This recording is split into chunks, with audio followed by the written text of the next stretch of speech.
A great way to collaborate with your students and then just to keep them informed on assignments or even show them some of the things that you would like them to do, either in real time with them as a class, or you can actually record information too. And I'll show you what I mean by that. So I'm going to go join a meeting here. I'm just going to put meeting and hit continue.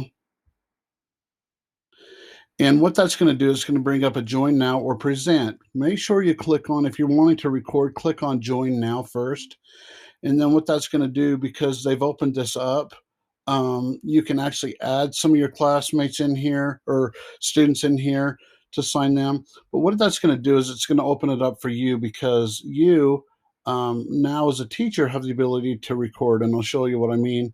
If you, those three little dots down at the very bottom, Google Meet has opened this up during this COVID-19 that you can actually come up here and hit record the meeting. So everything that you do is recording right now.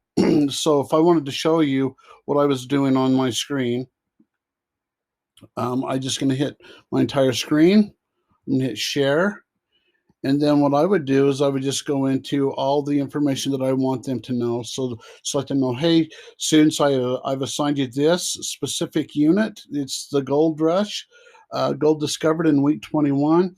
I've actually assigned it to you through Google Classroom. Go in and check out your classroom. You should have that assignment now. And then just give them and inform them on some stuff that you would like them to do. You can do this in a recording, or you can also do this in real time with them. It's a great way of being able to being able to stay connected with your students. So hopefully this is helpful.